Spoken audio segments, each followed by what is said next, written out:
So as I mentioned in the previous paper, I have done some works, but I have done it after talking to one of my professors, Professor Hubert from my university, and so this is the progress.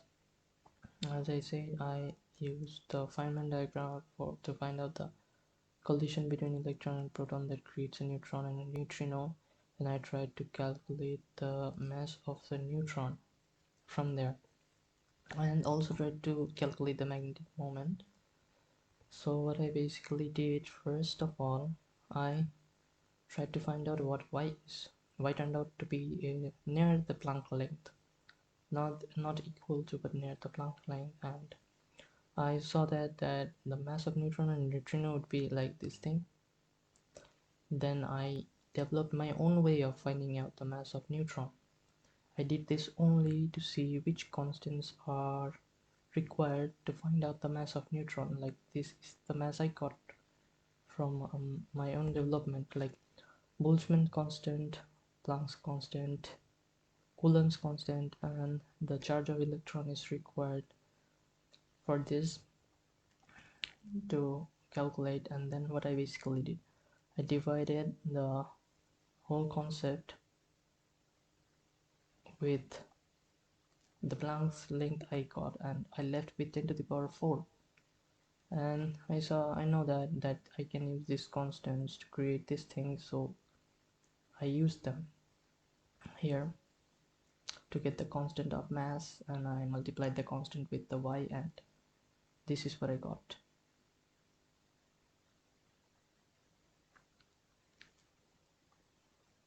The extra mass that is required to achieve the mass of neutron, the same thing here. Then I calculated the magnetic moment, so I need the constant again, so I used the previous constant and the value of y in this place. Then I used another constant which is related to Weinberg angle, a ratio that is related to Weinberg angle, and using that I got the magnetic moment of the neutron, its approximate value. Okay, it's because there is neutrino's mass as well. Then I did some dimensional analysis, and y turned out to be a length, and I got the proper definition for mass. What mass really is. Mass is a frequency of an area of space changing with temperature, and mole per joule is quantization of energy.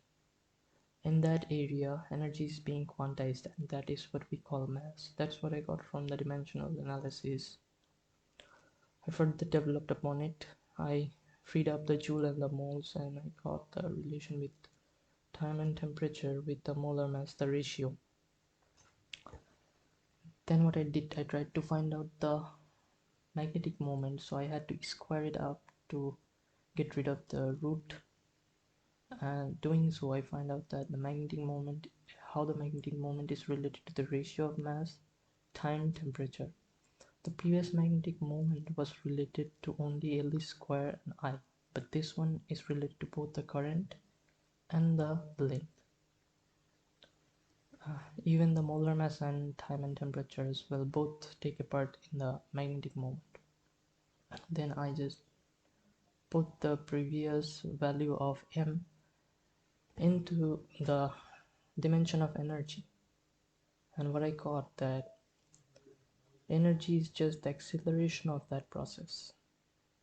If the process is being accelerated, then that is called energy. But there is another catch, that length is cubed. That means we are working with a volume of space right now, the volume of, not volume in space. So I tried to analyze it through analogies, like mainly. So there is the cube of space, first state and second state both has L length, so the cube can move L amount of distance, and it has got L length in every direction. And there were points in it which are mainly related to vectors and tensors. So we don't actually know, after changing the position, the cube of energy, when changes its position, all the points remains the same or they change. Like I wrote F1 here but I wrote F2 there, I wrote G1 here but I wrote G2 there. So here what comes in symmetry and rotation related problems. So we dive further and use Pascal's mechanism to explain the cube. So here, if the cube has L height and L length, then Lx and Ly will be same. Lx is the decreased amount of state of energy and Ly is the increased amount of state of energy in the other side, like two sides of the mechanism, Pascal's mechanism. So, and if we add Lx and Ly, we will get L. So it tells us that the atoms has got certain energy bands. They cannot work uh, they can work only within the band of energy. Then we can again decrease the width of the cylinders and keep increasing the length. That way the energy is same, it remains same. We can make it longer, higher, taller and thinner to keep the energy same, to maintain the laws of thermodynamics, conservation of energy. But what happens here, that small amount of energy is now working a larger distance and it takes us to like the electron cloud. Possibility comes in. Now it is a possibility of finding out where the energy amount of energy really is. And we also can go to quantum jump from there, like how energy decreases in one place and automatically increases in the other.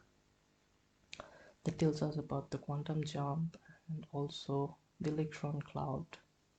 Oh, the semiconductors and transistors, they also have got like energy bands. But at the end, when I was doing this calculation above, finding out the mass, I stuck into something. Like I was developing this constant and I tried it in several different ways according to the Feynman diagram. Like the proper way of doing it would be according to the Feynman diagram. And what I basically getting, I had to divide the equation with either 1.61 or 137.5 or 0.22203, something like that, which is related to all of which are related to golden ratio. I couldn't simply explain it why golden ratio would be used there, but I have kept some explanation here, like the tree leaves and sunflower seeds too. Same thing can happen in quantum level while mass is quantizing into energy is quantizing into mass. So that was all of the development. Check it out, and this is as much as I go with this.